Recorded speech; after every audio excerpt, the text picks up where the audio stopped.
uvuze nyir'ubutagatifu avuga ahari ubutagatifu, ahaganje ubutagatifu. Ese nyir'ubutagatifu tumusanga, ese nyir'ubutagatifu ari he? Ese ijuru ribaho? Ijuru ribaho? Ese ko bavuga ngo Imana ituye mu ijuru, dawe uri mu ijuru? Yesu Kristo bwabitwigishije ati nimujya gusenga mujye mugira muti dawe uri mu ijuru. Ariko Yesu ntabwo agarukiraho, aragira ati mu nzu ya data hari ibyicaro byinshi, iyo bitaba ibyo mba naribabwiye, ubu ngiye kubategurira umwanya. None se si ubyivugira, mu nzu ya data hari ibyicaro, mu nzu ya data. Mu byahishuwe hariya murahazi muri Yohana umutwe wa 14 umurongo wa 2. Yohana umutwe wa 14 umurongo wa 2 niho Yesu agira ati mu nzu ya data hari ibyicaro byinshi, bitabaye ibyo ntabwo mba naribabwiye ngiye kubategurira umwanya. Naho mu byahishuwe 11 umurongo wa 19 nuko ingoro y'Imana yo mu ijuru irakinguka, n'ubushyinguro bw'isezerano bugaragarira mu ngoro yayo. Nuko ingoro y'Imana yo mu ijuru, Imana ifite aho ituye, Imana ifite aho ibarwa, nyir'ubutagatifu atuye ahatagatifu. Mu byahishuwe nanone umutwe wa 19 umurongo wa 11 kugeza ku wa 14 baratubwira, Yohana aratubwira ati nuko mbona ijuru rirakinguye, maze hasohoka ifarasi y'umweru, wari uyicayeho akitwa umudahemuka n'umunyakuri. Nuko mbona ijuru rirakinguye, wakomeza ukarangiza hariya nababwiye. Byahishuwe umutwe wa 19 umurongo wa 11 kugeza ku wa 14. Gusa no kugira ngo mwumve nuko mbona ijuru rirakinguye, aho batubwira ijuru. Wajya no mu isezerano rya kera no mu isezerano rishya, ariko se aho hatagatifu haba nyir'ubutagatifu gusa? Twibuke usibye ko tutabigarukaho cyane ntabiteganyije, ariko Imana yaremye n'abamarayika. Abamarayika beza bari kumwe bamuhimbaza ubuziraherezo, bamukorera ubuziraherezo, ari nabo agenda adutumaho muri iyi si. Abamarayika bamwigometseho, abo bakurikiye Lusiferi, bakurikiye Sekinyoma. Abo ni abamwigometseho, batashatse kugendera umurongo yabahaye igihe yabarimaga. Abo ngabo bivanya heza, abo ngabo bivanya heza, bivanya hatagatifu, biroha mu mwijima. Ibyo ngibyo nabyo nibyo turibuze kubona, niba hari ahatagatifu hari ahatari ahatagatifu. Aho se hari abahatuye, naho hari abahajya. Abatagatifu baba hatagatifu nabo bariho. Uretse abo bamarayika hari n'abantu nkatwe bari ahatagatifu. Abo ngabo barimo bavuga bati nyir'ubutagatifu, hamwe n'abamarayika basingiza. Ni bande rero? Reka rero turebe ririya somo ryo ku cyumweru, tuzumva ririya somo ryo ku munsi w'abatagatifu bose. Abo bantu bagize ako kanyamuneza ko kuba bari ahatagatifu ni bande? Mu isomo baragira bati bari bahagaze imbere y'intebe y'ubwami n'imbere ya ntama, bambaye amakanzu yererana kandi bafashe imikindo mu ntoki, bakavuga mu ijwi riranguruye bati ubucunguzi n'ubw'Imana yacu yicaye ku ntebe y'ubwami ukaba n'ubwa ntama. Abo bantu bahagaze imbere y'intebe y'ubwami bambaye amakanzu yererana. Muzi ko muri Bibiliya umweru usobanura uganisha se ntabwo nabuze ijambo mu kinyarwanda.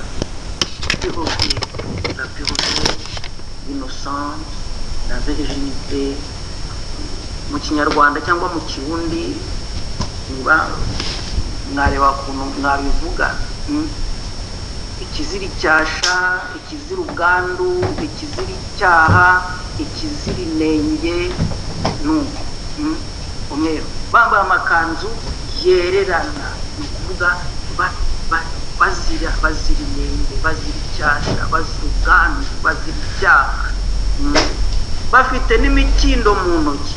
Umukindo nawo rero ukunze kuba ikimenyetso cy'umutsindo, la victoire, le triomphe. Batsinze, bigaragaza ko abantu bari aho ngaho barimo bahimbaza, bazira icyasha, bazira icyaha, bazira ubwandu, bararirimba umutsindo, baratsinze. Bivuze ko hari urugamba bashoje, bivuze ko hari ibataye bashoje. Batsinze iki? Muzi ko no muri kiliziya umukindo bawushushanya berekana abamaritiri.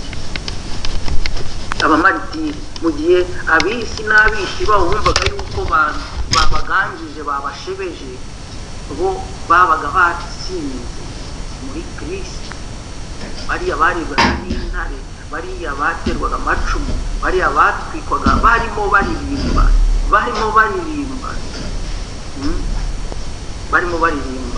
Nguwo umutsindo rero, ni ukuvuga ko iyo Yesu avuga ati muhumure njyewe natsinze isi, kandi namwe bakumurikira nawe azatsinda. Umutsindo wa Kristo niwo mutsindo wacu, umukurikiye nawe azatsinda. Ni ukuvuga ko rero abambaye amakanzu yererana bafite imikindo mu ntoki nabo bose batsinze. Bakaba baturuka hehe? Abo batagatifu bari ahatagatifu bataramiye nyir'ubutagatifu baturuka hehe? Ni muri iryo somo nakomeje kugenderaho. Baturuka he? Nyuma y'ibyo mbona imbaga nyamwinshi y'abantu umuntu atashobora kubara, baturutse mu mahanga yose, mu miryango yose, mu moko yose no mu ndimi zose. Amahanga yose, imiryango yose, amoko yose, indimi zose. Byiza cyane. Ni ukuvuga ko ubutagatifu nta n'umwe ubuhejweho. Kujya kuramya nyir'ubutagatifu ahatagatifu nta n'umwe wahejwe, nta n'umwe. Ihanga yaba akomokamo, umuryango yaba akomokamo, ubwoko yaba akomokamo, ururimi yaba avuga, ntawe uhejwe. Twese duhamagariwe ubutagatifu, duhamagariwe guhimbaza nyir'ubutagatifu utuye ahatagatifu. Ariko se bahageze gute? Dukomeje rero muri iriya somo, niho rero naho hari igisubizo. Aba mubona bavuye mu magorwa akaze, bameshaye amakanzu yabo, bayezereza mu maraso ya ntama. Bahageze bate? Bahageze bamaze kurwana inkundura. Niyo mpamvu bafite umutsindo, bavuye mu magorwa akabije, intambara yari ikaze, bavuye mu magorwa akabije. Ariya makanzu mureba yameshwe mu maraso ya ntama. Bavandimwe, bavuye mu magorwa akabije. Uvuze amagorwa natekereje nsanga uvuze amagorwa bijyana n'amarira, amaganya, imiruho, kwiheba, gutakamba, kuvunika. Amagorwa arangwa muri iyi si ibyo twita amagorwa. Umuntu akubajije ati umuntu w'ingorwa, amagorwa muri iyi si, amagorwa wayasobanura ute? Ahari ubuzima buke, ahahora indwara, ahahora ubumuga, ahahora ubukene, ahahora urupfu, ahahora amagorwa.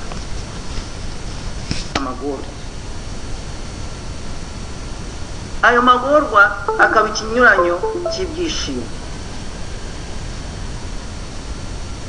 Kugira ngo umuntu agere ku byishimo muri iyi si, arihata, arihangana, arahatana, aharanira kugera kure, ahangara ingorane, agenda ashakisha ibisubizo, mbese ugasanga arakora uko bwabaga kugira ngo ibyo byose agende abirenga, aharanire kugira ubuzima, aharanire kugira umuryango, aharanire gutunga, aharanire kugira ubumenyi n'ibindi n'ibindi. Ibyo ngibyo nibyo twavuga bisa nkaho umuntu agenda aheraho akagira agahenge, akumva aratuje, akumva yifishemo ibyishimo. Waramutse yewe twabonye turamuka, ngaho twaramutse turaho, ntawe urwaye, biriya byose tumeze neza. Ibyo ngibyo rero ibyishimo bitandukanye n'urwaje, bitandukanye n'uwapfushije, bitandukanye n'utafite icyo yambara w'umukene, bitandukanye ubu ngubu yagira ibyishimo. Ibyo ni ibyishimo tuvuga amagorwa muri iyi si, ni ibyishimo byo muri iyi si. None rero ibyo byose babigezeho gute? Ko dutuye mu isi imwe, bariya abantu bari ahatagatifu bashoboye kunyura muri ayo magorwa yose bakaba barahageze, bo babigezeho gute? Babigezeho gute? Niho rero dufata ivanjiri izasomwa kuri uwo munsi, isomwa kuri uwo munsi w'abatagatifu bose. Ni ivanjiri ya Matayo, umutwe wa 5, ivanjiri yayo ni kwita abahire, umutwe wa 5 umurongo wa 1 kugeza ku wa 12. Rero nagerageje kugira ngo mvandemo twerekane ukuntu abo ngo bashoboye kumesa amakanzu yabo mu maraso ya ntama, bavuye mu magorwa akabije muri iyi si dutuyemo. Babigezeho bati? Muri iyi si yuzuye ubukene, muri iyi si yuzuye ubukene muzi ko uburahemuza, ubukene ari ugiye gushora mu kinyoma, ubukene ari ugiye ubushwanisha abavandimwe, ubukene kwandavura, ubukene muri iyi si harimo ubukene bunyuranye. Abo ngabo ni abantu bakunze kurangwa no kutita ku bwiza. Bagize bike, bagira byinshi, babibamo bumva yuko ari impizanyo. Nk'uko Yobu yavugaga ati warampaye urisubije. Situwasiyo yose barayakiriye, bumva yuko bishyize mu maboko y'Imana, sous la providence divine.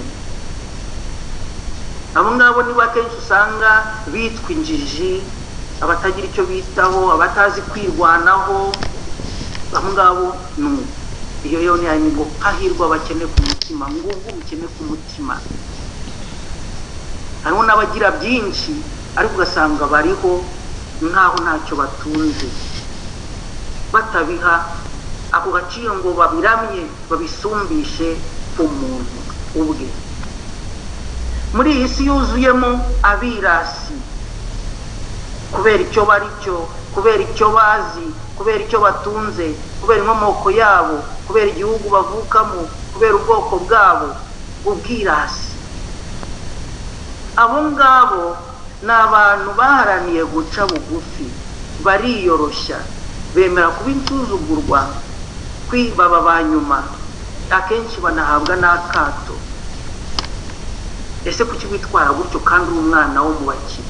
Ese kuki witwara gutyo kandi uri umwana wo muri aba ngaba? Ese kuki witwara gutyo kandi uvuye mu gihugu iki kimeze gutyo? Ese kuki? Hahirwa biyoroshya. Iyo ngiyo Yezu Kristo muri iyo vanjiri akabitubwira.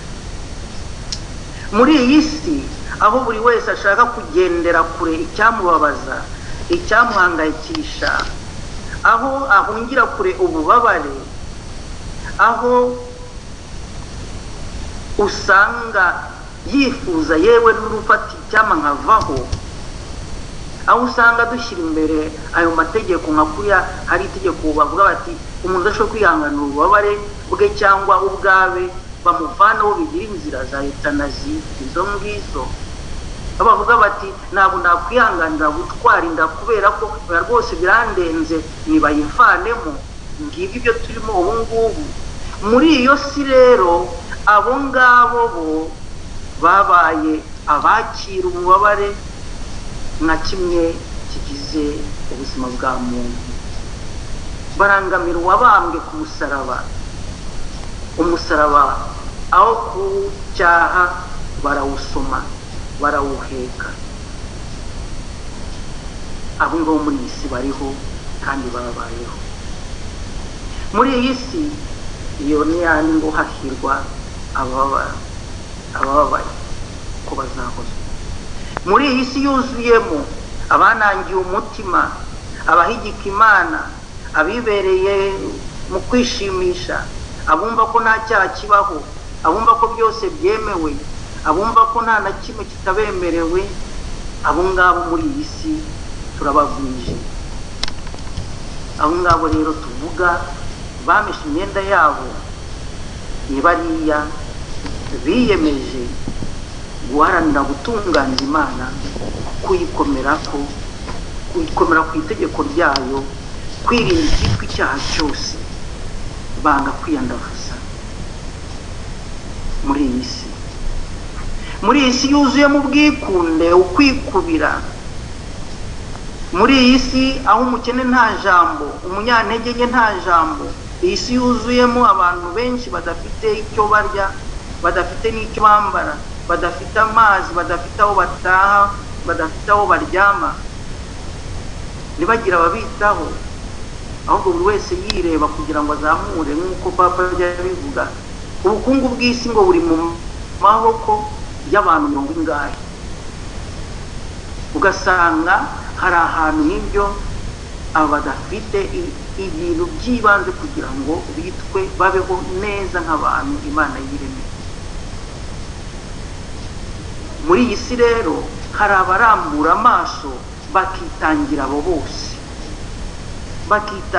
bose, bakarangwa n'impuhwe, bakegera izo ntabwa, bakegera abo bakene n'abarwayi, bakegera izo mfungwa, bakegera abo batagifite aho baryama. Abo ngabo bariho babikora muri iki cy'intani ibintu byinshi bafite, ariko bakagaragaza ubwo bwitange. Hahirwa abagira impuhwe. Muri iyi si abenshi basaratswe n'inzangano, umunabi, ibyifuzo bibi. Abo ngabo bo barangwa n'umutima ukeye, umutima wuje urugwiro, umutima ubabarira, umutima wakira udatoranyije. Muri iyi si yuzuyemo bagashoza ntambara, abatihanganira abandi, abarata ingufu barusha abandi, ahayoborwa na rya tegeko bavuga ngo la loi du plus fort. Abo ngabo bo bahora baharanira amahoro, badakoresheje izo ntwaro, badakoresheje izo mbaraga, bahora baharanira icyatuma haba amahoro aho batuye, mu ngo zabo, mu magurupe yabo, baharanira amahoro. Abo bose bacishwa bugufi, abo bose batotezwa, abo bose batukwa, abo bose babeshyerwa, abo bose bicwa, abo bose bazira iyo nzira nziracyaha, iyo nzira nziracyasha. Abo ngabo nibo Yesu yita abahire. Abo nibo bageze ahatagatifu, abo nibo banyuze muri ayo magorwa twumvishe yose, abo nibo bageze hariya twumva bagira bati, bahagaze imbere y'intebe y'ushobora byose bamusingiza ubuziraherezo. Bamesherera amakanzu yabo mu maraso ya ntama, banyuze muri iyo nzira nta mubwe yanyuzemo. Nk'uko Pawulo mutagatifu rero bivuga yandikira Abanyafilipi umutwe wa 2 umurongo wa 5, nimugire mu mitima yanyu amatwara ahuje n'aya Kristo Yesu. Bavandimwe, nimutekereze ahangaha igice cya mbere ndangije. Abatagatifu muzi bangana iki? Abatagatifu uzi, abatagatifu ukunda. Uyu munsi turahimbaza abatagatifu Simoni na Yuda Tadeyo. ntabwo ngo buri wese yavuga akareba abatagatifu tugenda duhimbaza.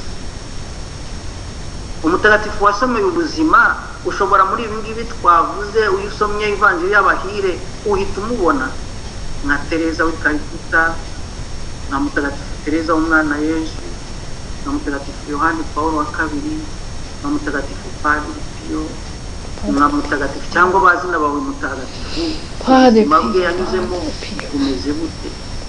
Iyo urebye usanga buhura n'izi nzira abahire batubwiye, usanga koko yaranyuze muri ayo magorwa akabije nk'uko ibivanjiri bivuga, akaba atetse ijaburo hamwe n'abandi. Barimwe nabishyireho indirimbo ku batagatifu maze tubone gukomeza. Ahangaha birumvikana byo wenda kugeza ahangaha iki gice cya mbere ibyo nagerageje kuvuga. Hari ufiteho wagizeho dute turi kumwe?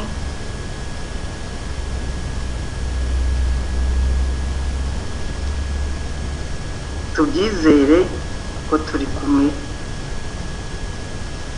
Hagize ujya kugira amadute mwagenda mubishyira muri za komanteri bakaza kunshimakara bakabimbwira. Twakomeza rero no nkagira nti ese abantu nk'abo babayeho bariho abantu nkatwe? Mukanya nari ndimo mbabwira ngo buri muntu atekereze amazina y'abatagatifu abazi, abo akomeyeho, abo yasomeye ubuzima, bazina bacu batagatifu. Cyo cyerekana ko bari abantu yo tuba ngo uyabaye anaha yakuza atya. None n'ibihugu twagiye tugeramo hari aho ugera ugasura bavuga bati uyu mutagatifu ahangaha dore iwabo haraha, dore aho yize, dore aho yaryamaga, ugasanga rero yewe ya muntu yabayeho ubuzima bwe ibyo nasomaga noneho ndabibonye. Ni ukuvuga ko izo mbaraga tugiye iyo twumvishe ko ahantu dutuye tuzaye tugira amatsiko yo kujya kureba, tubaze, tuhagere, noneho tubone yuko umuntu yabayeho ubwo buzima. Ayo magorwa yanyuzemo, iyo ntambara yarazirwanye, nk'uko bogeje bamisha amakanzu yabo arererana. Kuvuga rero ngo ese icyo kibazo nabazaga ingingo ngezeho, abantu nk'aba babaho, babayeho, bariho, bazabaho? Erega ivanjiri ijambo ry'Imana irabitubwira. Yesu ati mu ivanjiri ya Yohana umutwe wa 6 muzayisome, ivuga ku Ukaristiya, umugati w'ubuzima, umurongo wa 37 umurongo wa 58 wenda niyo navuga ubu ngubu. Yavuga ati rega uwo datama wese angeraho, kandi uza nsanga sinzamujugunya hanze, kuko urya umugati wese basokuruza banyu bari mu migati, hanyuma rero bararenga barapfa, ariko urya umugati azabaho iteka ryose. Abantu batunzwe na Kristo ubwe arababwira ati abo ngabo bazabaho iteka ryose. Umuhanuzi Izayi umutwe wa 35 umurongo wa 8 akavuga ati umva aho ngaho ngiye kuhaca inzira, bazayite inzira ntagatifu, ariko iyo nzira uwahumanye ntabwo azayinyuramo, kuko izagenerwa umuryango w'Uhoraho, kandi abipfamutima ntabwo bazacaracara. Kuvuga ko batwereka abantu bakurikira inzira za Nyagasani biyemeje kumva ijwi rye.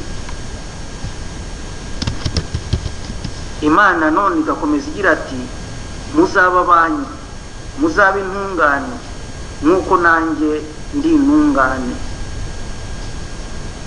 Nabahisemo mu yandi mahanga yose kugira ngo muba banjye. Bityo rero muzaba abana ba So uri mu ijuru, muzaba intungane nk'uko So mu ijuru ari intungane. hari abantu bumvisha iryo jambo barabiharanira babigenderaho barahatana.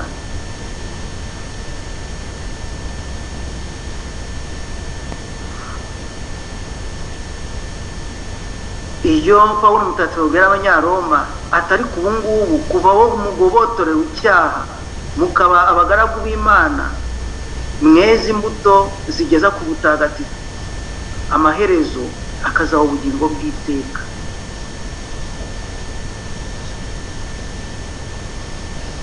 Abo ngabo ni ba bandi muri Matayo 25 umutwe wa 25 umurongo wa 31 kugeza ku wa 40 Yesu atwereka kriteri zoroshye cyane mu buzima busanzwe. Iyo atubwira ati igihe umwana w'umuntu azazira yuje ikuzo ashagawe n'abamarayika akicara ku ntebe ye, nibwo azahamagara bamwe, abo bose bamwe bashyira ibumoso abandi iburyo. Nuko agira ati nimuze abahawe umugisha na data, nimuze muhabwe ingoma mwateguriwe. Kubera iki?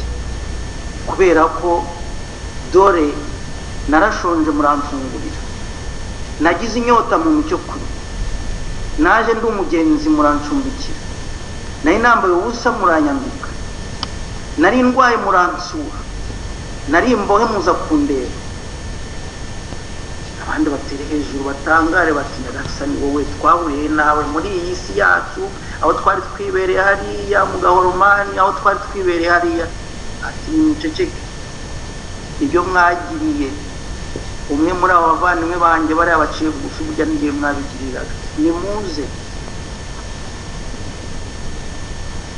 Ese urebye iruhande rwawe, iyo urebye aho hirya yawe, iyo urebye muri gurupe yawe, bene abo bantu ntiwababonamo?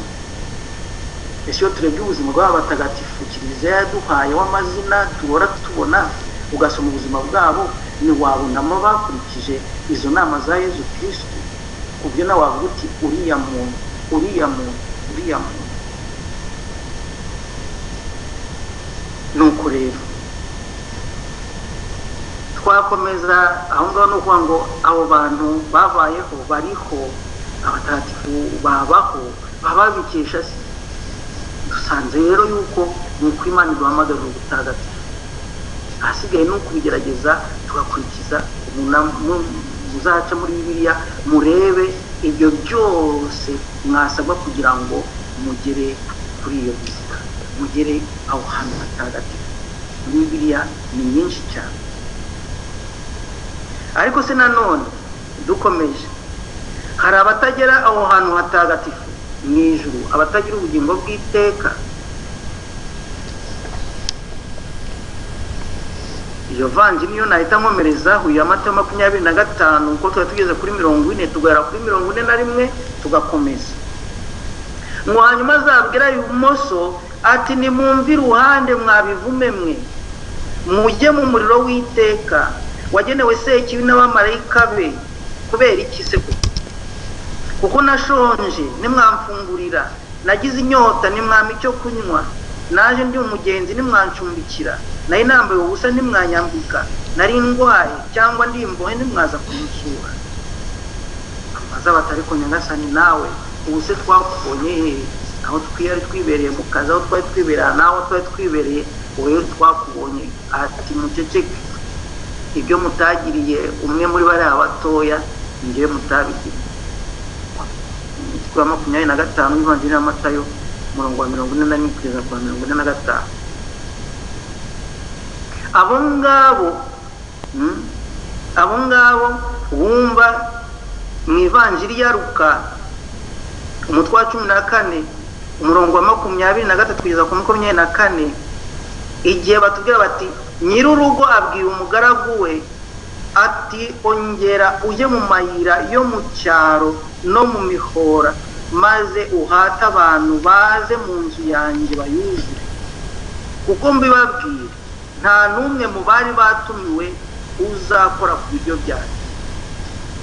Hari abari batumiwe banze gutaha ubukwe, hari abatumirwa batumirirwa ubutagatifu bakabutera umugongo. Abadakurikira iryo jambo, uwo muhamagaro wa Kristo, iyo mpuruza ya Yesu Kristo, aravuga ati ntawe uzagera hariya, ntawe uzakandagira. Ariko nanone muri Matayo 22 nuko umwami arinjira ngo arebe abari ku meza, maze abona umuntu utambaye iby'ubukwe, aramubwira ati ngenzi wanjye waje ute hano udafite umwambaro w'ubukwe? Undi araceceka. Umwami abwira abahereza ati nimumubohe amaguru n'amaboko, umujugunye hanze mu mwijima, aho azarira kandi agaye ikinyamenge. Hari abadafite umwambaro w'ubukwe bajugunywa hanze, batemererwa kujya mu bukwe, batemererwa kujya hera, batemererwa, iyo ni imvugo y'abavandimwe bacu, batemererwa kujya ahatagatifu. Nanone twibuke muri wa mugani w'abakobwa 10. Hanyuma abakobwa bandi baraza barahamagara bati nyagasani, nyagasani dukingurire. We rero arabasubiza ati ndababwira ukuri simbazi. Muri kuya mugani bari bagiye gushaka amavuta, hari abariho badafite amavuta mu tweso, badafite amavuta y'amatara yabo.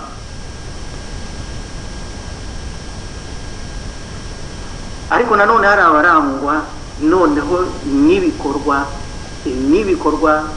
Pawulo mutagatifu yatubwira binyuranye mushobora kubona mu Banyakoreni, ibaruwa ya mbere y'Abanyakoreni, umutwe wa 6 umurongo wa 9 kugeza ku wa 10. Abanyaefeso umutwe wa 5 umurongo wa 5, Abanyagalati umutwe wa 5 umurongo wa 19 kugeza 21.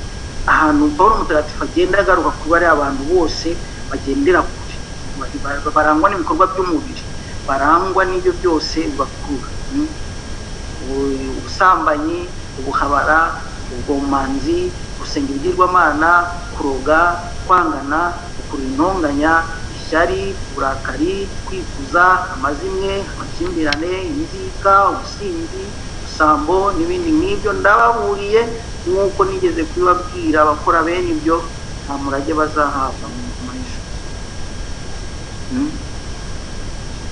Asa nkaho ibyo ngibyo yari yabivuze nanone abibwira Abanyakoreni wa 6 ibaruwa ya mbere. Ari abasambanyi, ari abasenga ibigirwamana, ari ab'indaya, ari abararikirana nyamara bahuje ibitsina, ari abakora ingeso mbi bose, kimwe n'abajura, abanyabugungu, abasinzi, abasebanya, abambuzi, abo bose nibazagira umugabane mu ngoma y'ijuru. Abanyefezi ni nkabyo agarukaho, kuko rero mumenye neza nta musambanyi cyangwa uwandavuye cyangwa umunyabugungu we uhindura iby'isi ikigirwamana cye, abo bose ntawe uzagira umugabane mu ngoma ya Kristo Imana. Ariko no mu byahishuwe umutwe wa 22 umurongo wa 15 bati kuko abimbwa n'abarozi n'amahabara n'abicanyi n'abasenga ibigirwamana n'umuntu wese ukunda ibinyoma kandi ubikoresha, abo bazahera hanze.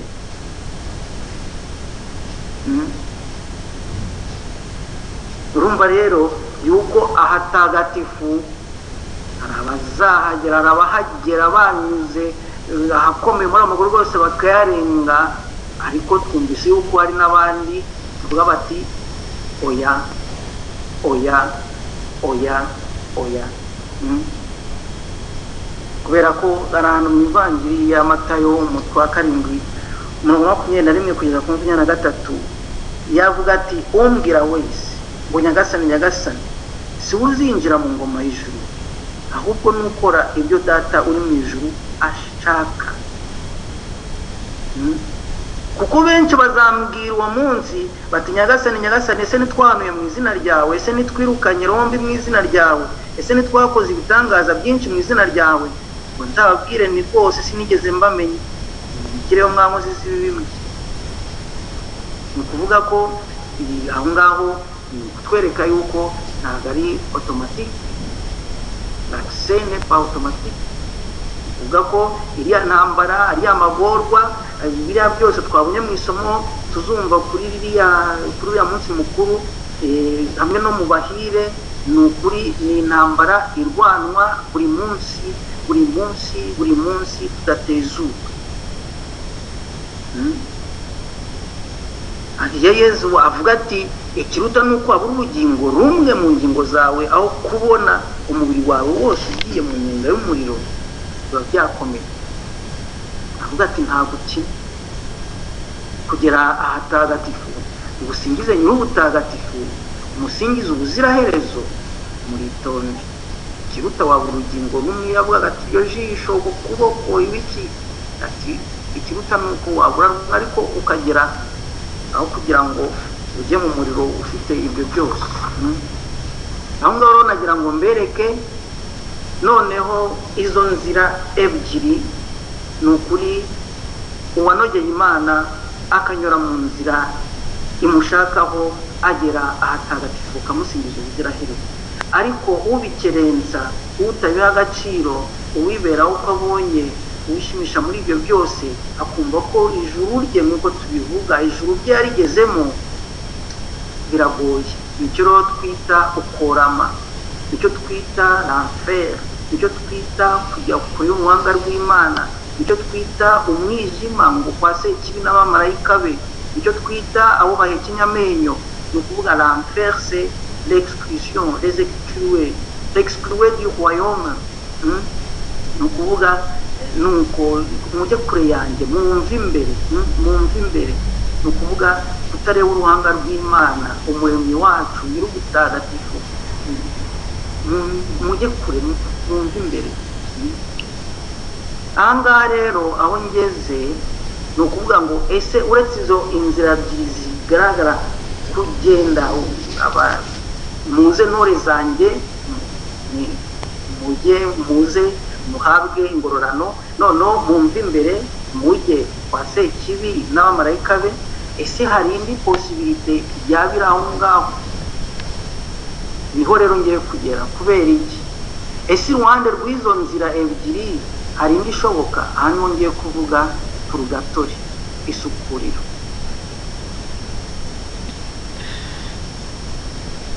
Biranditse ngo ariko icyanduye icyo ari cyo cyose ntikizinjira muri uwo murwa. Ibyo ni ibyahishuwe umutwe wa 21 umurongo wa 27. Nyamara se kwa maso yawe azira inenge washobora ute kwitegereza ikibi? Umuhanuzi Habakuki umutwe wa 2 umurongo wa 13. Ni ukuvuga ko imbere ya Nyagasani icyanduye kirazira, ntawe uzamwibuka imbere afite ubwandu. Oya, agomba kuba wera rwose, ayo makanzu yererana. Duhereye ahangaha natwe rero twakwibaza tuti na za ntumwa, ese ninde ubasha kurokoka? Yezu yarabaganirije, intumwa ziravuga ziti ariko se Nyagasani ninde ubasha kurokoka? Ubwo yaramaze, murabyibuka, ubwo yaramaze kubabwira ati byoroheye ingamiya guca mu mwenge w'urushinge kurusha uko byoroheye umukungu kwinjira mu ngoma y'ijuru. Baratangara bati ijuru kuzarigeramo biragoye, ninde uzabasha kurigeramo? Ninde uzabasha kurokoka? Ntibabwiye ati ku bantu ntibishoboka, ariko ku Mana birashoboka, nta kinanira Imana. Kuvuga ko mu mukiro wacu harimo n'izo mbaraga Imana idutiza, iyo wemeye kuzikoresha. Ntabwo ari ku bwacu. Aba bose bavugwa bajugunywa hanze bizaba igihe cyose banangiye, bakanga guhinduka no guhindukira no guhindura imibereho yabo. Niyo mpamvu Yezu Kristu mu Ivanjili y'Amata y'umutwe wa 22 umurongo wa 31 kugeza ku 32 agira ati ndababwira ukuri, abasoresha n'abakobwa b'ibyomanzi bazabatanga mu ngoma y'Imana, kuko Yohani yaje abayobora inzira y'ubutungane maze nimwamwemera. Abasoresha n'abakobwa b'ibyomanzi baramyemera, naho mwebwe mubonye urwo rugero nimwarushya mwisubiraho ngo mwemere. ni ukuvuga ko wa muntu wari waratwawe na za ngeso mbi twabonye Pawulo avuga, wa muntu wari waroramye yumvisha inkuru nziza akumva umutima urashigutse ahindutse arakira. ni ukuvuga yuko Imana ntabwo yaciye iteka. Ngiyi inkuru nziza y'umukiro, iyi nkuru nziza y'umukiro. Ni ukuvuga ko inkuru nziza y'umukiro nimuhinduke mwembe inkuru nziza. Uwumvisha inkuru nziza agomba guharanira guhinduka. Guhora wigishwa usomerwa Bibiliya, wigishwa usomerwa Bibiliya, wigishwa usomerwa Bibiliya, ariko ugakomeza ukamera uko wakabaye, rikubayeho. Ni ukuvuga yuko ritubayeho, ariko rero ni ukuvuga ko ubaye nka biriya byomanzi akabona bariya bakuburikani nka wundi wajyaga akamugira utuza ati sinkwiriye kubura amaso yanjye ndi umunyabyaha, n'uriya mukobwa wazaga akarira agahanaguza imisatsi Yezu akagira gute, Yezu ati genda ibyaha byawe urabibabariwe. Wa mugore w'umusambanyi bari baje gutera amabuye ati urababariwe ariko uramenye ntuzasubira ukundi. Ni ukuvuga yuko umuntu igihe yumvisha inkuru nziza imugezeho agomba guharanira guhinduka bwangu. Niyo mpamvu rero muri ya histoire ya Lazaro, wa wundi w'umukene na wa mukungu aho yari arababara yaravuze ati Aburahamu wambara ukereza Lazaro akajya kubwira abanjye rwose bakisubiraho. Aburahamu yambwiye ati bariya abantu bafite musa n'abahanuzi nibabumve bisubire. Uwo mugabo ati oya rwose mu gihe Aburahamu nibabona umwe mu bapfuye abasanze bazisubira. Aburahamu arababwira ati yewe niba batumvishe musa n'abahanuzi naho hagira uzuka mu bapfuye ntibazabyemera. Umusaraba Yahudi mu gihe cya Yezu ntiyazutse, nibakomeje kunangira abafarizayi, bakomeje gutoteza intumwa bavuga bati iyo nkuru mudushinza, umuntu mudushinza muri mu biki? Petero ati nimuhinduke, uwo Kristo mwishe niwe mukiza wacu, nibanze guhinduka. ni ukuvuga ko umutima unangiye.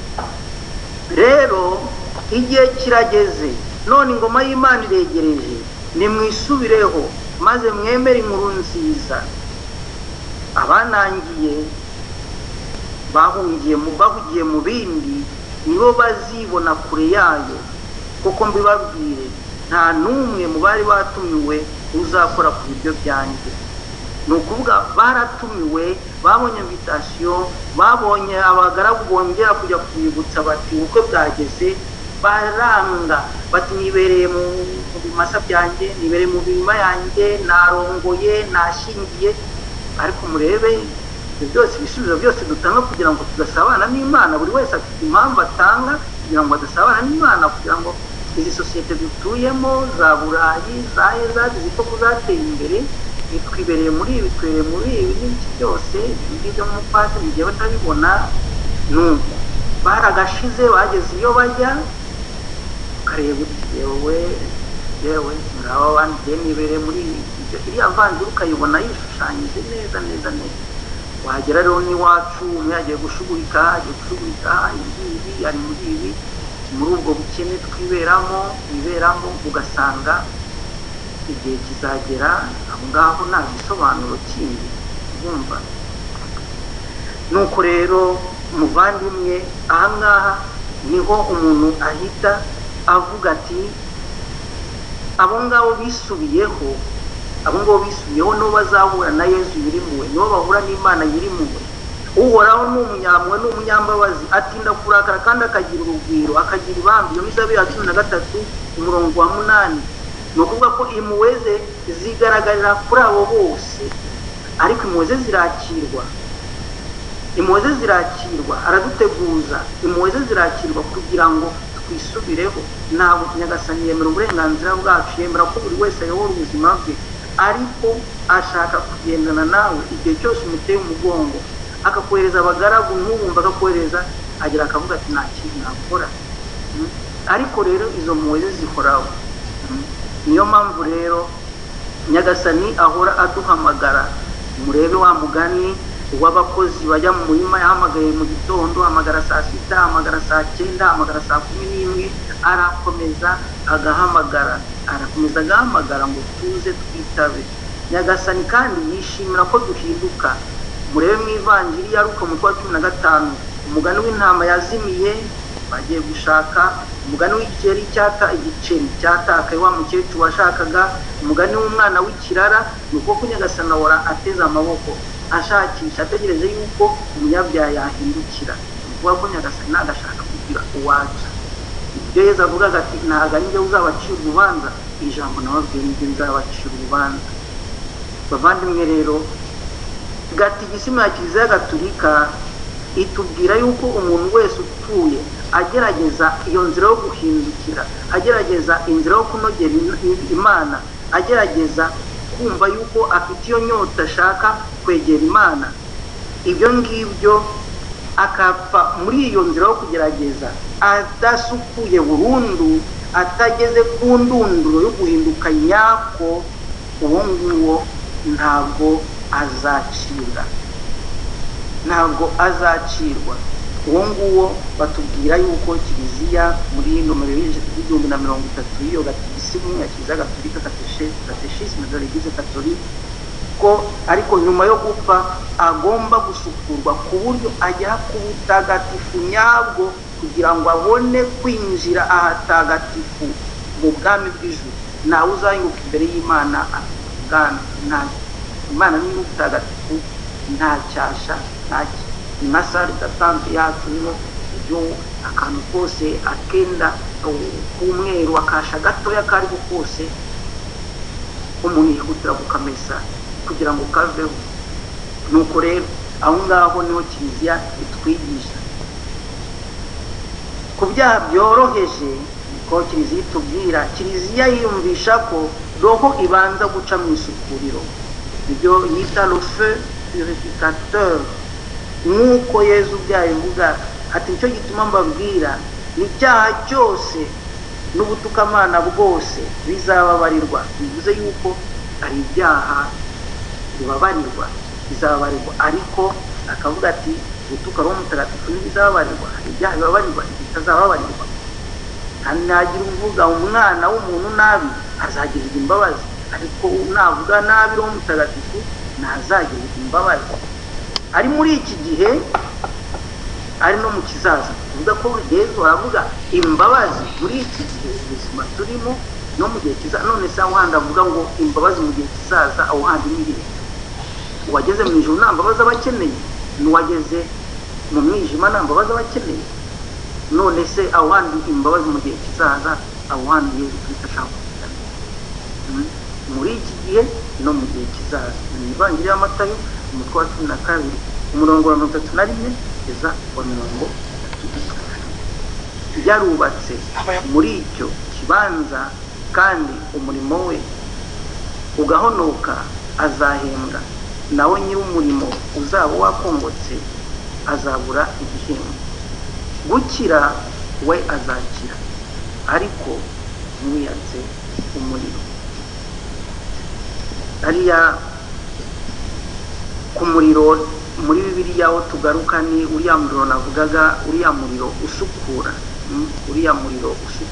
nk'uko wayibona ahantu hamwe hatandukanye. Ibyo byose bitwereka yuko hari ahantu tugomba ibyo wubakishe, niba ari zahabu niba ari feza, ibikorwa byacu, ubuzima bwabo bizasuzumwa, bizaba purifiye par le feu. Kuvuga ko noneho ngo ibigumaho, ni ukuvuga ko ibicafu n'ibindi byose ibyo ngibyo bikongo. Ese icyo gihe de purification ni ahangaha kuri iyi si. Aho ngoro Kiliziya niho ihera itwigisha yuko hariho aho ngaho hameze naho tugomba guca kugira ngo twambare umwe, twisukure, tubone kwambara umwambaro wera. Utuntu twose ubwo ngubwo dutoye biriya byaha navuga utabonye umwanya wo kurenga, wo kongerera, ibyo ngibyo ni ukugira ngo ube nkaho ari sale d'attente, navuga utegereje kwinjira rwose barimo ibara bakora kwa muganga bagutunganya mbere y'uko wenda wegera muganga docteur cyangwa se ibyo byose no mu buzima busanzwe kugira ngo witegure wenda waje udakarabye neza n'ibyo byose hari ibindi byo mu bisanzwe kugira ngo tubone guhinguka aho ngaho turi dinye kuko ni ibyo ngo twishyura urubanza hari ubwo ubona utahinguka ahantu aho hari ahantu kundeba hakaze kabanza wende kambanze nihunguriye mukungugure kambanze nirebere kambanze ngiye rero kiliziya aho ngaho nicyo yatwigishije. Rero turebye ari abatagatifu hari abatagatifu bagira ingabire zo kugira kubona amabanga amwe n'amwe ku birebana na roho z'umupurugatori na Mutagatifu Grégoire le Grand, Brigitte, Mathilde, mwazafata umwanya mugasoma ibyo bagiye bavuga. Ni ukuri usanga ibyo ngibyo nabyo ni ikimenyetso kitwereka yuko hari aho hantu. Ikindi kandi Bikira Mariya aho yabonekeye n'i Fatima yeretse abana b'i Fatima aho hantu bereka uburyo barayo uburyo avuga ati musenge cyane kugira ngo musabire roho ziri mu purgatori. Bikira Mariya niba ari nyina w'Imana akaba aduhishuriye iryo banga, ibyo nabyo mu bushishozi bwa Kiliziya itsindagira ya myemerere. Kandi ikindi nabibutsa ni uko kwemera kwa Kiliziya ntabwo gushingira gusa kuri Bibiliya. Dufite icyo twita la tradition, ni ukuvuga uruhererekane rw'intumwa n'abazisimbuye, kuko abakristu bagiye babaho ukwemera kwabo gahoro gahoro uko amasekuruza yagiye asimburana. Noneho tukongeraho na romagistere, inyigisho za Kiliziya, papa n'abepiskopi, ibyo ngibyo byose bihurira hamwe. Ikindi kandi ni uko muri Bibiliya bamwe hari aho ibyo tuvuga muri Bibiliya ariko wenda abandi Bibiliya yacu ya Kiliziya Gatolika hari ibitabo ifite izindi Bibiliya n'iz'abaporoso zidafite. Hari ibitabo bagiye bavanamo twebwe bikaba birimo.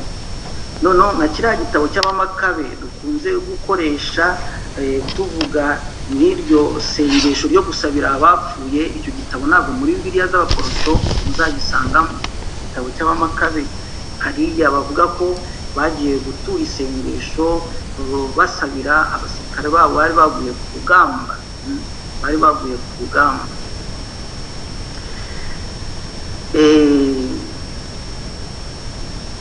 Ahandi rero ni ku Ivanjiri aho Yezu yagiraga ati umutwe wa 5:25-26 ahandi atubwira ngo ugire ubwira bwo kwiyunga n'umuvandimwe wawe igihe mukiri kumwe mu nzira kugira ngo ataguteza umucamanza akagushyikiriza umupolisi, ubwo akaba uroshywe mu buroko.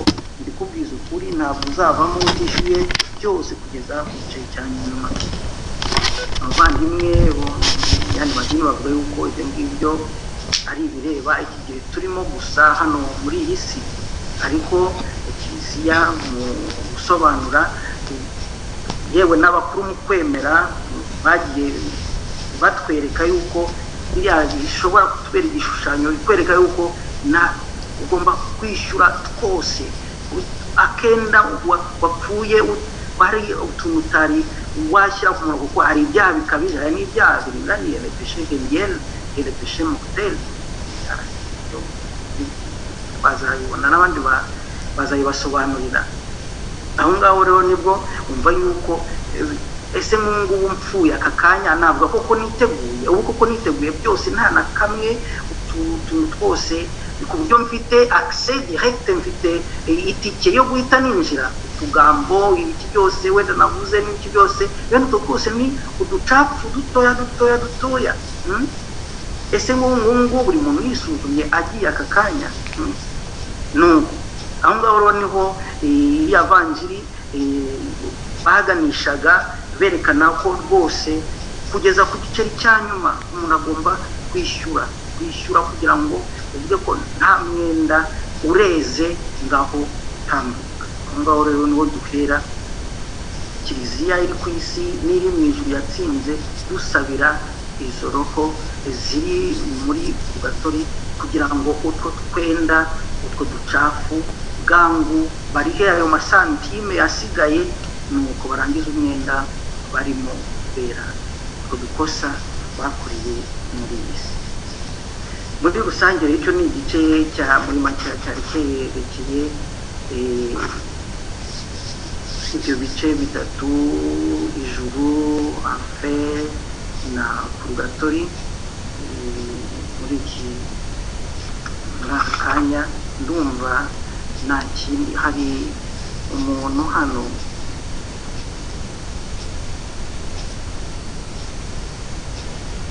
none se padi, iyo nimero y'143 bayikuye he muri Bibiliya? Notre Église yabihuje ni référence biblique ko par exemple ari byo les protestants bakotesta bavuga purgatoire. Ni nimero y'igihumbi na 30, ni nimero y'igihumbi 1030. hariya uwabajije kiriya kibazo ni nimero 1030. Kiliziya yabikuye hehe? Aho ngaho niho inyigisho ya kiliziya, uhereye hariya mu gitabo cy'Abamakabe, uhereye kuri aha ngaha amaze kuvuga mu ivanjiri ya Matayo, izindi zina rimaze kwerekana, kiliziya yagiye ibonamo ubushishozi bwayo yobowe na Roho Mutagatifu, yagiye ibonamo justement amarenga yerekana yuko umuntu adahita acira ubu ataciye burundu cyangwa atahita ajya ahatagatifu ako kanya. Ni ukuvuga ko hari abagomba kwishyura iryo santime kugeza ku giceri cya nyuma. Ibyo ngibyo nibyo nari maze gusoma mu ivanjiri ya Matayo. Noneho n'abariya mu Bamakabe baturaga ibitambo basabira abo ngabo bapfuye, basabira abo ngabo bapfuye. Noneho na hariya nasomye mu ivanjiri ya Matayo umutwe wa 12 umurongo wa 32.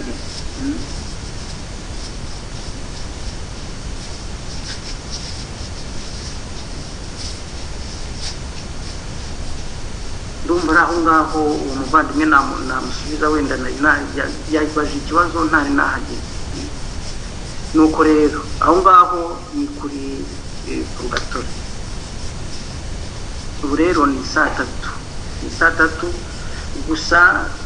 Muri rusange sinzi niba turi kumwe, niba turi kumwe. Muri rusange umuntu yavuga ati ariko se nanone abo bantu kuki harimo bamwe abandi, kubera ko mwaba ari abatagatifu mwisha muri ya ndirimbo nabo dufite muri iki gitabo cy'umukristu, bariya twumva mu nyungu yashyizwe mu rwego rw'abatagatifu.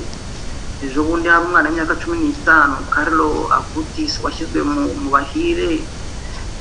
Ese kubera iki abandi bose bo bite kiliziya bibwirwa n'iki? Kiliziya ni iki? Kiliziya aho ngaho rero, kuko iyo tubanga umunsi mukuru w'abatagatifu bose ni bose, ariko muzi yuko dufite urusange urutonde ya muhango bavuga wo gushyira umuntu mu rwego rw'abatagatifu. Aho ngaho kiliziya muzi yuko Yezu n'ububasha yayihaye, icyo muzaboha ku isi kizabukwa, icyo muzabukura kizaba kibohotse. Ibyo byose kuyobora umuryango w'Imana. Aragira intama zanjye. Kiliziya mu bana bayo igomba guhitamo bamwe. Padiri urakoze. Nicyo umuntu asabira yavuye ndaza kureba.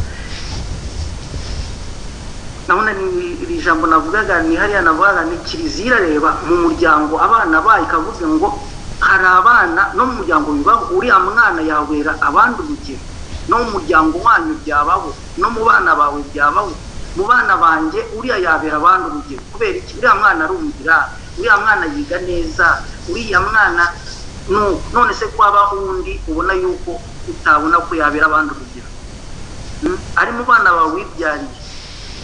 nukuro kiliziya nk'umubyeyi nawe ihita ibona yuko hari abo byababera abandi urugero. Rero bariya nabe yarabonye ukavuga ati ngiye gufatamo bakeya babera abandi urugero. Ni intambwe ndende rero, ni ibintu byigwa bigafata umwanya muremure kugira ngo bagufate bagushyire mu rwego rwo bazabera abandi urugero abo bitwa batagatifu. Ni intambwe ndende kiliziya yitondera, ikorera, ifatira umwanya kugira ngo rwose itanga umuntu n'ubwo ati uriya nusoma ubuzima bwe nureba ubuzima bwe nawe bizagufasha kugira ishyaka ryo kuba umutagatifu. Rero iyo nzira ni ndende, niyo mpamvu imeze nk'icamo mu mategeko, inzira ndende. Iyo umuntu yitabye Imana noneho abantu bakavuga bati uriya muntu koko yabayeho uburyo, kandi bituruka ku bantu, mu bantu twabanye muri communauté yabagamo, muri paruwasi yabagamo, muri communauté religieuse yabagamo, muri groupe nk'iyi ngiyi murimo yabagamo, nibo batangira bavuga bati uriya muntu twamubonye ibintu bidasanzwe, uriya muntu yakoraga ibintu bidasanzwe, yavugaga ibintu bidasanzwe, wamubonagamo ikintu kidasanzwe. None aho ngaho nibo bahera begera musenyeri bakavuga bati nyamuna turashaka ko uyu muntu yatererwa intambwe, nimurebe ubuzima bwe yashobora kubera abandi urugero. Rero ntabwo byose mbitindaho, tuzabireba wenda ubundi, ariko urugendo rugana ku ishyirwa mutagatifu burimo ingingo enye, intambwe enye. Batangirira kuri ubwo ubusabe bwa rubanda bubabanaga, cyangwa communauté ye, cyangwa se groupe ye, cyangwa paruwase ye. Noneho bakavamo bakabwira musenyeri, ubwo bagatangira gukora ankete ku buzima bwe, bagashakisha ibirebana n'ubuzima bwe, bakaka amakuru yose. Ibyo byose bamara kubikusanya babyohereje muri Congregation pour les causes des saints, nka minisiteri Roma ishinzwe n'icyo kibazo cy'abatagatifu. Basanga koko ibyo bintu bifatika, intambwe ya mbere batanga ni ukwemera yuko uwo muntu yakwitwa umugaragu w'Imana, agashyirwa muri les serviteurs de Dieu, akaba umugaragu w'Imana. Icyo gihe rero intambwe irakomeza. Iyo ibyo ngibyo bivuyeho, batangira noneho kugenda bakabaza abantu aho yabaye, abo babanye, ibyo yanditse, ibyo byose bagacukumbura. Ibyo ngibyo iyo babirangije, hari gurupe y'abagenzuzi rero ibyo bintu, ayo madokima bakoze, ibyo bagezeho bakabigenzura, babirangiza bakabyohereza i Roma, bikajya mu bateolojiye batoranyijwe, abantu bashinzwe basobanukiwe n'iyobokamana bakabyiga. Abo ngabo babirangije, haza itsinda ry'abakaridinari, abepiskopi bafatanyije n'iriya congregation twabonye ishinzwe izo manza zo gushyira abantu mu rwego rw'abatagatifu. Nabo bakabyigaho, bakabisuzuma ibyo abateolojiye bavuze. Noneho nyuma babona koko ibyo bintu bifite umurongo, uwo muntu yabera abandi urugero, nibwo papa amushyira mu rwego rw'abashobora kwiyambazwa, venerable. Iyo ni intambwe ya kabiri. Iyo rero bigeze aho ngaho, noneho barakomeza ubwo babandi bakagera ahantu noneho bashaka igitangaza, bati niba ari byo umuntu yararanzwe n'ubutagatifu, noneho abantu uriya kuko ubwo ubasha kwiyambazwa venerable bamwiyambaze, nihagira igitangaza kiboneka mu bamwiyambaje, hazaba indi ntambwe. Niho rero usanga abantu basaba biyambaza wa wundi izina rye. Iyo hagize igitangaza kiboneka, cyane cyane mu birebana n'indwara, cyane cyane ibintu kuko bishobora kuba verifiye nyuma, icyo gihe nibwo noneho iyo barebye icyo gitangaza kikaboneka, abaganga babyemeje bakareba, bakavuga bati ibintu twabonye bidasanzwe, ibintu koko nta birenze ubwenge bw'umuntu, iki byose ibintu bakareba, nibwo uwo muntu bavuga bati azaba beatifié, uriya muntu azahindura mu rwego rw'abahire. Urumva itangaza.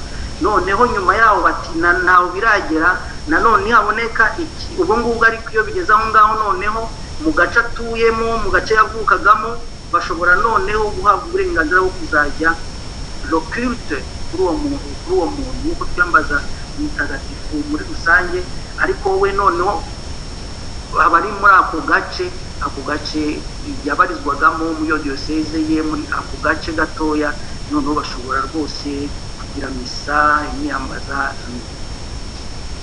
Iyo birangiye hakurikiraho kongera gushaka ikindi gitangaza, bakiyambaza uwo muhire, nanone haboneka ikindi gitangaza. Aho ngaho nibwo iyo byemejwe ko rwose ari byo ko ari cyo byemejwe, nibwo bakurikizaho ya ntambwe ya nyuma yo ya canonization, kumushyira ku rwego rw'abatagatifu. Aho ngaho rero mwumva ko ibyo ngibyo mbivuze kubera ko ngubu ni resume, ariko mwumva iyo ntambwe bisaba imyaka, bisaba igihe, ariko rero hari abantu bidatinda abamaritiri. Umuntu wahowe ukwemera kwe, umuntu byagaragaye ko yahowe ukwemera kwe, byagaragaye ko yahowe Yezu Kristu, izo nzira ntabwo zitindwaho, bahita bajya kuri beatification, bagahita bakomeza bashaka itangaza beatification na canonization, kuko ubumaritiri ni rwose ni umuhamya, ni nka Kristu ubambwe ku musaraba. Ako kanya ni ukuvuga ko abamaritiri navuga yuko rwose iki iba ari yemewe. Muri rusange rero nagira ngo babwire ko bariya tuvuga ngo amazina yabo mwumva ngo uyu munsi ni kanaka, ejo ni kanaka, ejo ni kanaka, izo nzira baranyuzemo, ariko hari n'abandi kiliziya itamye, hari abantu biberaho mu kutamenyekana, mubana aho ngaho mu giturage, mubana hehe batamenyekanye. Ngibyo neka yuko byumvikana, sibyo? Muri rusange murumva wenda iyo nzira nagira ngo nse nk'umara amatsiko abantu wenda bakibaza bati hariho bake bavugwa abandi ntibavugwa, ni benshi gusa rero kizafatamo bamwe kugira ngo batubere urugero. Hari noneho uwanditse avuga ibintu bya padiri n'ubu bikennye, hari abantu baba ari abatagatifu ariko ntibakurikirane kuko bisaba amafaranga menshi. Iyo nyibona nka febrile, niyo mbona nka febrile. Aho ngaho ubibajije nibyo bisaba, hari ahantu badashobora ku izo nzira zose zisaba uburyo abagabo ni kugira ngo koko batangire bavuge bati uriya mukateshiste wo mu Rwanda, wo mu Burundi hariya yabayeho gutya, kugira ngo bimenyekane akenshi biragorana. Ariko rero niho ngiye mvuga ni buri muryango wa kiliziya dukwiriye kuba maso tukareba abatagatifu baturimo, arega kwiyambaza. Ariko hari igihe tubana n'abatagatifu iruhande rwacu mu rugo, umugabo wawe ukabona ukabaye umugore wawe, umwana nk'uriya w'imyaka 15 ukabona ko umwana wawe adasanzwe, ukabona uburyo umwana wawe asenga, ukabona uburyo umwana wawe yuba, ukabona uburyo umwana wawe yita ku bintu bijyanye n'Imana, atinya icyaha. Ibyo byose ni ko abana bato bagiye bamenyekana. Ni ukuvuga ko tubana n'abatagatifu, tugomba kurambura amaso tukabona abatagatifu tubana nabo tukiri kumwe. Abo nibo bahera rero tuvuga tuti uyu mwana wapfuye, umubyeyi wapfuye, uyu nguyu rwose aho ngaho nibwo kiliziya igenda ikanguka, igakora attention, ikabikurikirana. Ngo urabona ko bitangiye kugenda biza, hari mu bihugu byo twumva ko bikennye, ariko ikibazo ni uko babaga batazi cyangwa batazwi cyangwa tutazwi, hari n'uduce tuba tutagerwamo. Urumva aho ngaho numva atari ikosa uburangare bwa kiliziya, nuko igihe kigenda bihinduka. Niyo mpamvu rero bigenda ubungubu uremwaye ari izo kugira ngo amakuru amenyekane zariyongereye. Ibyiza umuntu akora birazwi, nk'uko ibibi umuntu akora bizwi. Ngo nicyo nabivugaho. Hari undi wavuze ngo kuri Halloween Halloween rero njyewe muzi ko ndi umunyarwanda kandi uvuze ngo papa yahise ashyirwa mu batagatifu kandi atarabaye Imana nibyo hari urabona papa akimara no gupfa abantu bahise batera hejuru ku kibuga hariya kugwara ko ari umutagatifu usa naho tuzi muri generasiyo zacu sibyo abakiri batoya cyane ariko abantu bahise bavuga umutagatifu kandi koko ubuzima bwe urebye bwari bwarabaye urugero bwabo akiri na muzima ubuzima bwe bwarashagiranaga byaragaragaraga ku buryo uwo mutagatifu yahise amubiriza abantu bose abantu batangira bati uyu muntu ni umutagatifu n'igitangaza bye nyine nibyo twavuga ntabwo byatinze niyo mpamvu izo ntambwe zose burya zanyuzwemo ariko birihuta kubera ko byose byahitaga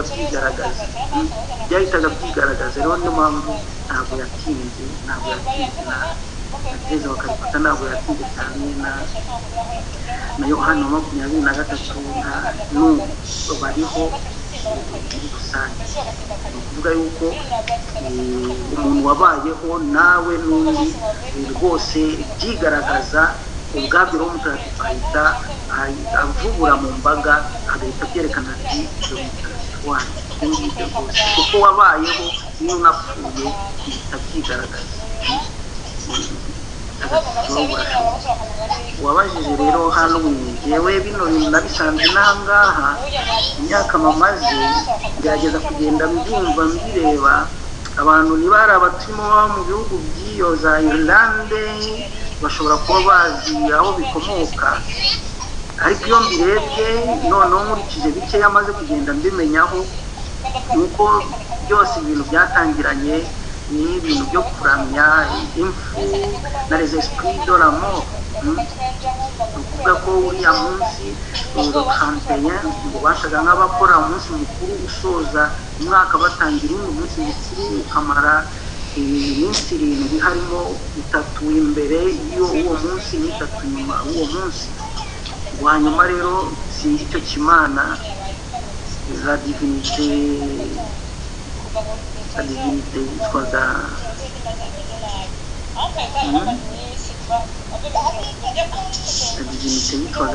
Sama ubwo noneho byatangiriye noneho bafite ubwoba noneho bagashaka kugishimisha les esprits de la mort kuvuga ko abantu bafite ubwoba bw'urupfu bakameze nk'aho barutereta ngo n'iryo joro ngo bavuga ko basurwaga 31 nijoro basurwaga na roza abantu bapfuye ngo bakamunzura hari aho bateguye bacanye umuriro ngo zize ngo zote akariro zifata agashyuhe bahasize n'ibyo kurya rero ubwo byagiye bijya imbere kiliziya ubukristu bwashatse ko kugira ngo batsinde iyo mico y'ipagani bashatse noneho kubihuza n'ubukristu bati noneho mu Icyongereza ubwo bavuze veye ya de tous les saints all hallows evening ibyo ngibyo abari muri ako gace murabizi kundusha ibyo mbabwira ngibyo rwose muri mwe byarabafite kundusha aho ngaho rero nibwo bashatse kuvuga bati ahubwo ni veye la veye y'abatagatifu bose urebye nk'iyo Halloween yageze muri Amerika mu kinyejana cya 19 mu gihe muri Irlande yari yabaye mu myaka ya mbere rwose kera mu kinyejana cya hasi cya 3 4 uyu munsi mukuru w'abatagatifu bose twibuke ko watangiye guhimbazwa muri 613 ushyizweho na Papa Boniface wa kane icyo gihe wahimbazwaga mu kwa gatanu ku itariki ya 13 bagira ngo barwanye iminsi mikuru yabagaho hari i Roma y'ibigirwamana urumva ko iyo minsi mikuru kugira ngo noneho bashyizeho la Toussaint ariko la Toussaint yaje guhindukira muri Novembre justement le 1er kugira ngo barwanye iriya la fête ya Samin ya same ya rutranteye muri iryo joro noneho papa Gregoire wa kane niwe washyize le 1er novembre uriya munsi mukuru w'abatagatifu bose mu ijana cya cyenda. Nuko rero icyo mbona cyo nuko biriya bintu byo kwidegiza byo kwambara biriya bintu nazi biteye ubwoba, ibintu by'urupfu, amagambo bavuga, icyo nzi cyo nuko twebwe turimo twambaza Imana y'abazima, tuzajya mu turamagarira ubutagatifu Yezu Kristo yaratsinze, Yezu Kristo. Rero biriya bintu kubishyira mu bana bacu bakiri batoya nk'abo urupfu uruhaye umwanya ururamya, kubera ko muri za Mexique n'ahandi byabaye nk'idini, kuvuga ko ijya kuramya kw'ibitaramo byabaye ibintu bimeze nk'idini. Aho ngaho rero umukristo aba arimo yivuguruza, kubera ko twebwe urupfu ni passage ariko igana ijuru. Nuko rero ibyo ngibyo kandi ibintu bikorwamo cyane muri ariya majoro mu bihugu byinshi habamo ibya profanation, usanga abibaza Eucharistia bakazijyana kuzikoresha ibintu nazi, abiba ibintu bitagatifu bakora ibyo ngibyo. Ni ibintu byagiye bigaragazwa n'abantu bagiye batanga imyanya ushobora gusoma ukabibona. Rero aho ngaho niho kiliziya cyangwa n'abandi bantu bahiriwe abitwa abakristu dukwiye kugendera tukamenya yuko biriya bintu bifitiye ahantu bijyana umwijima wa sekibi, bitajyana ku rumuri rwa Yezu Kristo. Umuntu yabyinjiramo agakoramo ubushakashatsi bityo, ariko muri rusange n'icyo ngicyo nabivugaho. Hagize n'undi muri twebwe ubizi kuturusha wabisomye byazabasobanurira cyangwa yabasha. Njyewe n'ibyo rero nari nateganyije, mwakoze kunyihanganira, mwakoze gufata aka kanya mukumva ko bimeze. Niba hari uwo byafashije byamufashije, usigaranye dute tuzareba niba namusubiza misali kwiga, ariko mu gusoza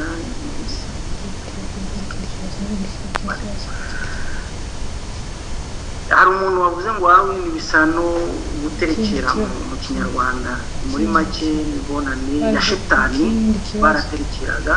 Yumva ko hari abantu rero muri za mesaje ndabona numva ko umwana yafise n'ikindi kibazo, nimba unabwirwa n'iki umuntu asabira umuntu abwirwa n'iki umuntu asabira yavuye mu isukiriro. nimba yagwaye icyo gihe rero gusabira roho ziri mu purgatori tugomba kubikorana ukwemera, ukamenya yuko Imana tubwira ni Imana nyir'impuhwe, ni Imana yumva. Ni ukuvuga yuko amasengesho bavandimwe tuvuga dusaba roho ziri mu purgatori, uzajya wumva nuko umuntu wawe ashobora kuba yaravuyemo ataranatinzemo cyangwa se akirimo, ariko ikintu twamenya nuko Kiliziya nababwiye ari imwe, iri mu rugendo, iri hariya muri purgatori ntiyatsinze. Ni ukuvuga ko niba iryo sengesho ryawe rita wa muntu wawe yaravuyemo, bigira akamaro izindi roho, kuko turi umuryango umwe, bigira akamaro izindi roho zirimo. nimba yarwaye icyo gihe cyose. Kandi usibye ko bya tutaba kwiga cyangwa se ngo tukanama tubibone, dukunde gukomunika, tube konsantre abakristo, burya umuntu wawe cyangwa yaravuyemo ari mu ijuru, hari desinye mu buzima bwawe, mu isengesho ryawe usenga ugenda ubona n'ukurya kenshi tutabibona, nubwo tutabibona, kugira ngo rwose ube suri yuko uwo muntu wawe usabira adahari, yageze mu ijuru.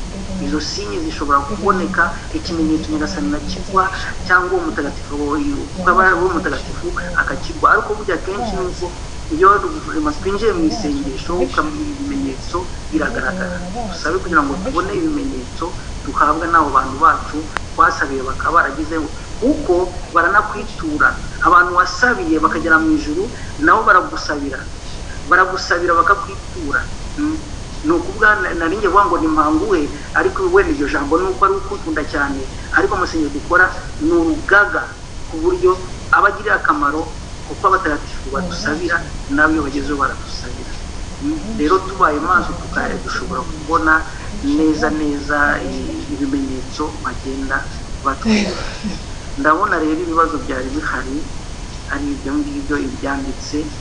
Jean Marie nguhaye ijambo. Isije ni ndende, nabwiye Angelique ko isije yari ikomeye, gukomera nta kundi nuko bisaba umwanya gufata umwanya umuntu agasenga. Kuvuga ubutagatifu ni ukuvuga inzira yanjye njyewe nk'umuntu aho mba naho ngana, nicyo duhamagarira. Hasigaye kumenya kuyihuza na Bibiliya ukabihuza n'ubuzima bwacu. Wenda niho hari referanse ntabonye cyangwa ntabona, ariko umuntu afashe umwanya munini byose umuntu yagenda abibona. Rero mwihanganire wenda utashubijwe utashize amakenga, dufite igihe kinini mu gihe Imana ikituje ubuzima cyo kugira ngo umuntu azajya akomeza asobanura amabanga y'Imana. Ni nk'inyanja nini, akenshi umuntu akoga harya hafi ya plage kandi utageze mu nyanja, yewe ni byinshi cyane. Hari byinshi ahubwo Nyagasani ubu ngubu azagenda abasobanurira ubwe adategereje n'umuntu basobanura, kuko hari byinshi turinda dupfa tutamenya.